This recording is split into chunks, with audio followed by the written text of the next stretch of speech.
The ocean is a place of wonder. It is filled with beauty, with compassion, with life. It is a very human element. But every year for 7 months in the Taiji Cove of Japan, that blue water once filled with life turns red. Let me paint you a picture. It's morning in the small town of Taiji. The sun has risen and the sound of birds and boat motors echoes throughout the cove.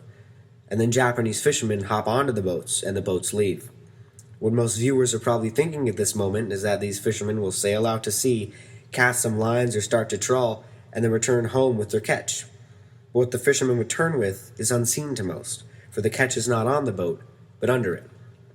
These Japanese fishermen go out to sea in the early morn to round up dolphins and small whales, and then herd them back into the Taiji Cove. Once in the cove, the fishermen herd the cetaceans into shallow water, where the horror begins.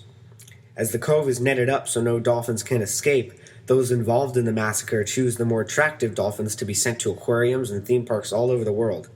There they'll live in a tank, to them the size of a bathtub, and perform in shows for the entertainment of people.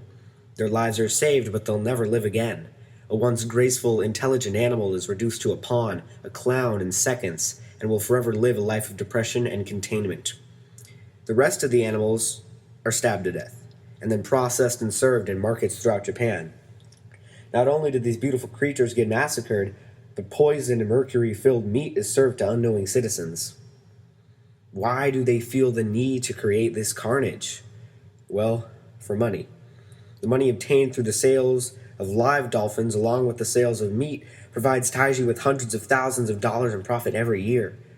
The real horror is that until about a decade ago, this mass murder of sentient beings, which has been going on for at least 30 years, was completely unheard of to the United States, Japan, and the rest of the world alike. For 30 years, these people have been slaughtering these animals. For 30 years, they've gotten away with mass murder. All hope is not lost, though. With worldwide pressure being put on these so-called fishermen, every year less dolphins are being massacred and less are being forced into life as a slave. But dolphins are still dying and being put into captivity. It is an inconvenient truth that we must all live with, but it is a truth that can be changed. One day, hopefully, the blood of innocent dolphins will not be spilt in the little town of Taiji, and one day, hopefully, we will live in a world free of marine life entertainment.